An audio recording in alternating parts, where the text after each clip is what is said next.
I know we've only got a little bit of time with you, so we're going to rattle down the line with some those of us here who into this topic and have loved your book. First question for me: why, for those of us that don't work in finance or aren't an economist, why should we care about modern monetary theory and the deficit myths? Well, I wrote the book not for people who work in economics or in finance, but for people, I hope, like the people who are there with you in the room.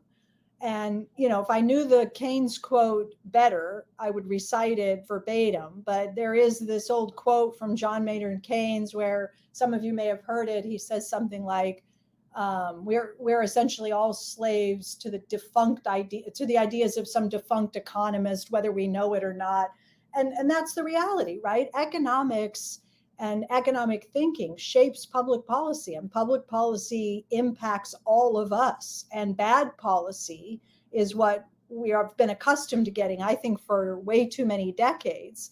And part of the reason we get bad public policy is because of the broken economic thinking that leads policymakers to not reach as high as they could, and leaves the rest of us sort of settling for less than what we could have if we were better informed and better able to push back against our elected officials and say, when they tell us the reason we can't have nice things is because we can't afford it. This book is meant to empower those of, the rest of us, so that we can say, no, hang on, don't tell me we can't afford, we don't have it because we can't afford it, because I know that's wrong. And here's how I understand it. Here's why I know that's wrong. And it's when that penny drops, it is a big mindset shift. And have you been, I'd love to hear briefly, like I know the book has sold incredibly well, but what's happened since you've written the book in terms of what have you seen change? Have you seen changes happen in government in the US and elsewhere because of this story coming to life more, becoming, being read more widely? Yeah, sure. So take the last crisis, right? We had a global financial crisis, 2007, 2008, and what we called the Great Recession, the global financial crisis. The policy response to the Great Recession was not an impressive one. It was not good here in the US. It was not good the world over. You all watched, as I did, what happened in much of Europe. We watched what happened in Greece and Italy and Spain and Portugal and Ireland, the debt crisis. We watched as Mario Draghi, head of the European Central Bank, did for too long, too little to arrest the decline, understanding that all of these countries had given up their sovereign currencies and were not in a position to put in place the kind of fiscal policy response that would have attenuated the downturn, brought about the recovery, saved lives, saved livelihoods. We got a bad policy response, and we got it here in the US as well. So you say, do I see signs that things are improving or that there's better understanding? The answer is unquestionably yes. Look at the response after COVID. You had Christine Lagarde in Europe heading the ECB. Instead of allowing interest rates to blow out the way they did in the aftermath of the financial crisis and produce a full-blown debt crisis and all the rest of it, the ECB just stepped up and said, okay, we're the issuer of the currency. We have to act like it. We're going to backstop governments. We're going to tell them, go out, fight the pandemic, support your economies, run the deficits, let the debt increase, forget the 3% deficit to GDP and the 60%. Forget all that. We got you. We got you. Go spend the money. Here in the US, we got big fiscal packages. We got a $2.2 trillion package in March of last year, then a $900 billion package in December of last year, then a $1.9 trillion in March of this year. We just got a $550 billion infrastructure package, and Biden is going for even more. So we are behaving very differently this time as compared to last time. And we are embracing the use of fiscal policy and deficits in particular. And last thing I'll say, we just had the shortest recession in US history, the shortest recession in US history. Why? Because we ran fiscal policy more like, someone who's been informed by MMT. Yeah, so it's really taken off, and most of us here were on first class, so we appreciate the magic money trick. It's drying up a little now. I'm going to pass the mic down the line. You're next. Hi, Stephanie. My question is that much as you alluded to, a lot of money in the system have been printed in the last 2 years. So I guess the question is, A, are we already in an era of MMT? And B, are the headline figures of inflation at 5-6% something to worry about? Okay, so the first thing, I think it's really important to get this kind of straight. MMT isn't about printing money. It has never been about printing money. In fact, the MMT economists were some of the earliest and loneliest critics of quantitative easing back when Ben Bernanke was doing it after the financial crisis. So it's important to get out of your head, if it's there now, get it out, the idea that MMT equals printing money or central banks buying bonds or any of that. You don't need any of that for MMT to quote unquote work. Remember, we started this project 2.5 decades ago, to mid-1990s. There was no quantitative easing back then. We were providing a description of the monetary system and the mechanics of government finance. In other words, how does it work? And that description worked in the mid-90s, it worked in the early 2000s, it worked in the mid-2000s, and it works now. We're not, quote unquote, doing MMT because central banks are buying bonds. We are making public policy with something that looks like an MMT understanding of the way the monetary system works and the way the federal budget works, because we stopped worrying so much about balancing the budget and we stayed focused on trying to rebalance our economy. That's what MMT means, okay? Is inflation a problem? Yeah, the public doesn't like it. And that's the biggest problem with inflation. And to the extent that the things that are inflating in price are things like housing and energy, and gasoline, food prices, things that take a disproportionate share of the family budget for lower income families, then it's an even bigger problem. Inflation is really a big problem for the rich. They don't like inflation. Do we need to be doing things to bring inflation and pressures down? Yes, but so much of the inflation we're experiencing today is due to pandemic-related shutdown and reopening, supply chain bottleneck disruptions and the like. Those things will work themselves out. So I don't think that it is correct to say that governments spent a lot of money, quote unquote, printed a lot of money, and caused a big inflation problem. The big inflation problem is global. It's affecting countries that didn't do nearly the fiscal stimulus that we did here in the US, and it's mostly related to COVID and supply chain issues. Sticking with that for a moment, so inflation is rising. Let's say it continues to rise in the next few years. One of the key points in the book is that you spend before you tax. And so let's say inflation continues to rise. We see a world where, according to MMT, to control inflation, the government thinks about taxation. How do we analyze that in the real world where things are getting more expensive, but now I'm being taxed or the economy is being taxed, so my disposable income is going to go down further, and so I can't afford the things that were already getting expensive for me? Okay, so remember in the book, the second chapter of the book is called Think of Inflation. And I start off that chapter saying that economists usually think of inflation in one of two ways, right? It's either the demand pull kind of inflation, where you just simply have people trying to spend too much money and an economy that is producing not enough stuff and the demand is pulling prices higher. The other kind of inflation is cost push.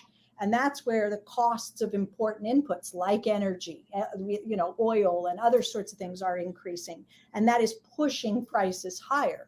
So separate those two things in your mind. And then when we say that MMT tells us that governments spend first, they're from inception, right? This is a point that MMT makes that says, before anyone can use the pound or the dollar or the yen to pay taxes or buy government bonds, the government must first have spent the pound, the euro, the yen, whatever, into existence, right? It had to come from somewhere first. So spending has to come first before anyone can have that unit of currency to either pay taxes or buy bonds. Now, when it comes to inflation, MMT is saying sometimes you have an economy that is depressed, where there isn't a lot of demand, there's excess capacity, governments can come in and commit to spending more without the need to raise taxes. And it won't produce inflation because the economy can safely absorb that new spending, meet that higher demand by producing more supply, and you don't have an inflation problem. As the economy moves closer to full employment or in the face of supply chain bottlenecks and so forth, if you provide more income to people and they don't want to spend on services, but they want to spend on goods, and goods have to be manufactured and transported, and supply chains are broken, you're going to create there is the potential for exacerbating inflation. So it's more nuanced than this simple kind of Milton Friedman, too much money chasing too few goods. Right now, we have a too few goods problem, and we're working through it as we work, as we get the virus tamed and supply chains back in working order. Hi, Stephanie. So my question is, as you explained, that MMT is not about printing money, but it's a description of a system where a central authority can issue currency, and then you think about how that helps and circulates in the economy, right? But in a world, let's say, where decentralized cryptocurrencies pick up and you don't have a central authority that actually can issue currency and regulate supply, how would MMT apply in a world like that? Well, it applies so the same way it applies now, right? We have DeFi, we have cryptocurrencies, we have new currencies popping up left and right all the time. It is not a challenge to either the description of the state's monetary system or the mechanics of government finance. So crypto can exist quite comfortably alongside of those other institutional arrangements. The federal budgeting process is still going to work the way it works. If Congress writes and passes a bill, the Federal Reserve is going to clear the payments by crediting the appropriate bank accounts, and that's going to lead to the creation of new digital dollars the way it does now, independent of the proliferation of cryptocurrencies. So I get this question a lot, and I'm not sure that I always understand what the person has in mind by way of, Is there a world where digital dollars issued by central banks just don't hold value anymore because most people are trading in terms of these other currencies? So just the digital dollar that a central bank issues just is not used in the way that we think about the way it's being spent and used today. Okay, so the dollar is a tax credit. Okay, the US dollar is a tax credit. The British pound is a tax credit. And to the extent that the state is committed to maintaining and enforcing the tax laws, there is going to be demand for the unit, right, the currency in which those tax payments are made. Think about the legal system, right? If you do damage to someone's property, if you're sued, if a corporation is sued, if there's a lawsuit that goes to court, the damages are assessed in what? Not cryptocurrency, but in the state's unit of account. It would be in pounds there, it would be in dollars here. The international world, globally, if you have a trade dispute, there's a way to adjudicate that. In what unit of account are trade disputes adjudicated? In state money, the IMF, the World Bank. So I don't see the potential for the kind of mass disruption that would lead to everybody just can simply walk away and clean their hands, say, I'm never touching the dollar again. You're too much bound up in debt. There's too much dollar denominated debt, emerging markets, right? All of that is already dollar denominated. So, and if the state is committed and feels a threat from crypto, you can see it with China and other countries. They can regulate this stuff out of existence pretty quickly if they choose to. I'm not suggesting that's where it's headed, but I'm saying that is a vulnerability if the state wants to flex. The SEC, the Treasury. Mm-hmm. I can see Nippon wants to keep the mic. We're going to ask you to pass it on to Maria. Stephanie, we're going to squeeze in 2 more questions if that's okay. Thank you so much, I'm Maria. yours. I'll stay. Okay, so two quick things. First one, once we reach the point where there's demand pull inflation and the economy has run out of spare capacity, and we need to raise taxes or reduce spending in order to avoid massive inflation, how do we ensure the politicians actually go ahead with it? As in, if they're up for re-election, they might not be incentivized to do so. And then secondly, how is MMT supposed to work for countries that don't have a strong currency like the dollar or the British pound? So for example, for countries that issue their own currency, but then there's no demand for it, so they need to buy external stuff that they pay for in dollars or euros or whatever. Okay, let's do the last question first and then come back to the first question you had. So you do not have to be the global reserve currency country. As you said, the UK can commit to spending whatever it wants, Japan, but look at Australia, look at Canada, look at other countries, New Zealand, right? Countries around the world stepped up. And the limit is the government can afford to buy whatever is available and for sale in its unit of account, in its own currency. So in the early part of the pandemic, even though we're the United States of America, we're the global reserve currency, we have the dollar and all that, we couldn't get personal protection equipment, we couldn't get ventilators. You can't have what's not available and for sale with all the money in the world and all the spending power in the world. So if you are a poor country and you are dependent on the rest of the world for critical things like energy and food and medicines and technology, and the only way that you can get those things, because the rest of the world doesn't want to sell to you for your, bolivar or whatever your currency is, the only way you can get them is to earn a currency that is widely accepted, dollars, euro, pounds, yen, right? How do you do that? Well, mostly through exporting. I mean, you can borrow, and countries do borrow heavily in US dollar and other foreign currencies. But then, of course, you run the risk of not being able to pay the debt back if you can't earn the currency, mostly through exporting, right? So if your export market dies off or has a lull, and you don't have the revenue stream to service those foreign debts, you're in real trouble. So it is true, as you say, or suggest that, the shopping market that is available to the US is a global one. The world will produce and sell to the US in exchange for dollars. The shopping market available to the UK is perhaps, some order of magnitude. It's pretty big. Yeah, it's big. It's big. It's shrinking. It's big. It used to be. Right. But as you go down into smaller and smaller countries, and the shopping market gets bigger, which makes it more imperative for those countries to get underway a long-term investment program where they are gaining energy independence and food sovereignty and the rest of it. Okay. So then the other question you ask is, well, what happens when you are hitting up against supply constraints? How do you get lawmakers to agree to do these unpopular things like raise taxes or make cuts to other parts of the budget? We're doing that here.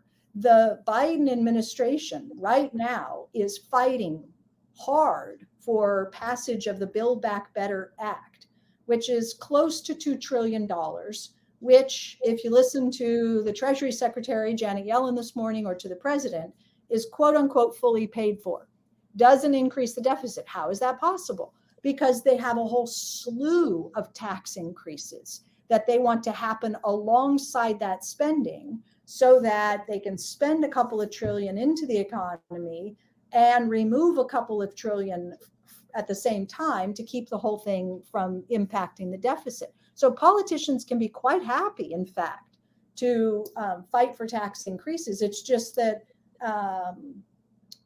you don't always have to do that. And that's the point of MMT, right?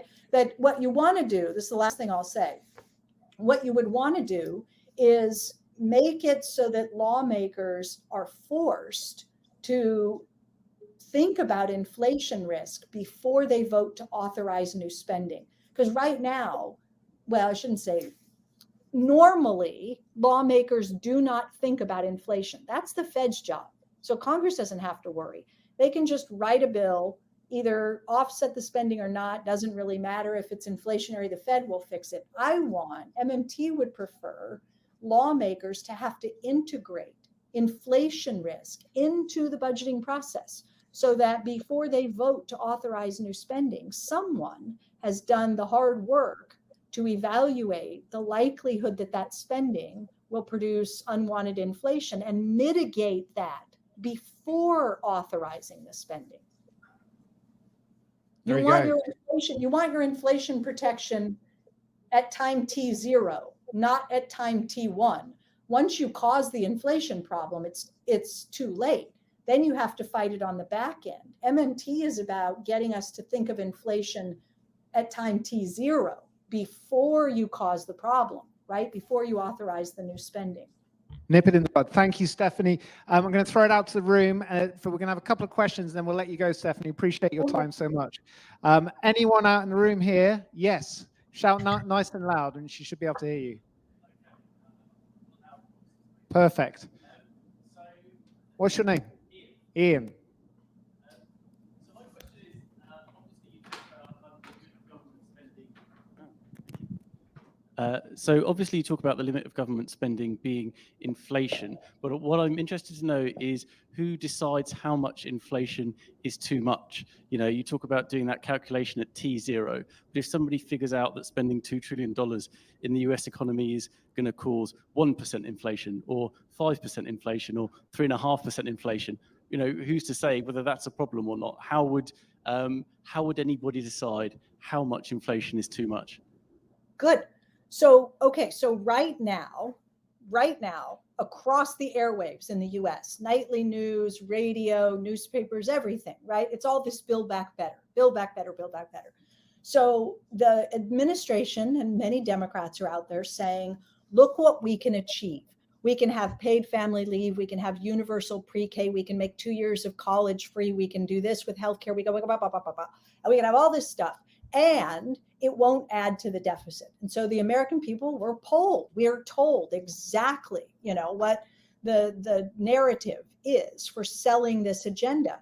And the American people are given the information and they're asked, how do you feel about this? And politicians' support for the spending really does move with the political polling, and you see growing support for this, then you have more support among lawmakers. If the public is weary about things, you see some lawmakers say, I don't know about that. But what I'm saying is, if instead of doing it the way they're doing it now, the public was told, look, we have a plan to spend, it was at $1.3.5 trillion. We can provide all of this expanded, you know, social programs and investments in infrastructure and all the rest. We can have all of these things. We have had the CBO, we've had Treasury, we've had OMB, we've had third party Moody's and Goldman Sachs and all the rest of them. Everybody's looked at it and they say, right, this is what the opinion is. This will not produce inflation above, let's say, 3% over the next 5 and 10 years' time. So you tell the American people, do you think that's a risk worth taking? To have healthcare, to have childcare, to have elder care, to have our roads and bridges repaired, and then you ask the people and they will give you the feedback. Either the support will drop way off and you say, okay, I guess back to the drawing board. People say 3% inflation is a no-go for them. So we got to build in some more offsets to bring that number down. Or you get the public support and you pass legislation. That's how a democracy is supposed to work, right? Elected officials communicating with those who elect them to these positions to make decisions on behalf of the population with respect to public policy. And we then get an opportunity. If it's too much, then we get to vote them out of office. If they abuse the power of the purse, there is recourse. We can throw them out. But I think, you know, this is the way it's supposed to work in a democratic country. Thank you. And thanks so much, Stephanie. Last quick question from me. Okay. We've got a friend, Rebel Book Club, Rowan Hooper, who works at New Scientist magazine. And he's written this book called How to Spend $1 Trillion. And it's 10 chapters with 10 thought experiments about if you had $1 trillion to solve X, Y, or Z, how would you spend it? Really interesting book. I'd love to see you two come together on a project My question is, how do you feel? Are you optimistic about how MMT plays out with these, what feels like a confluences of huge crisis in our, I don't know if every generation feels this, but we certainly feel this right now. We're going through COVID, climate is a bigger wave coming, and there are others. Are you feeling positive about the future and how we spend our way out of these problems? Are you? Are we? Are we? Hands up if we're feeling positive about getting out of these problems, spending money. Okay, 5%. I mean, I want to be a hopeful, optimistic person. And part of the problem that I'm struggling with right now, as I approach the next book, is figuring out how to land in terms of the message that I want to bring to this next project, because I don't want to write a book of despair. At the same time, climate is such an enormous issue and an enormous challenge, and we're not going to fix it on a shoestring. We're not going to build back better on a budget. We're not going to do that. And even though some of these numbers might sound large, as I said, we started off hearing 3.5 trillion. That's been whittled down now to about half that size, and they're not done. Senator Manchin and Sinema will get that number down further. And the climate is already insufficient at 555 billion. So the world is not tackling the problem that we face, which is most vital, the pandemic and climate. And so are we vaccinating the world? Are we doing every single thing in our power to bring vaccines to every corner of the world to get us through this? No, we're not. Did we just see the COP26? Did what came out of that look to anyone in the room with you there like the kind of optimistic show of strength with world leaders shoulder to shoulder, flipping a coin into a fountain and hoping for the best? I don't think so.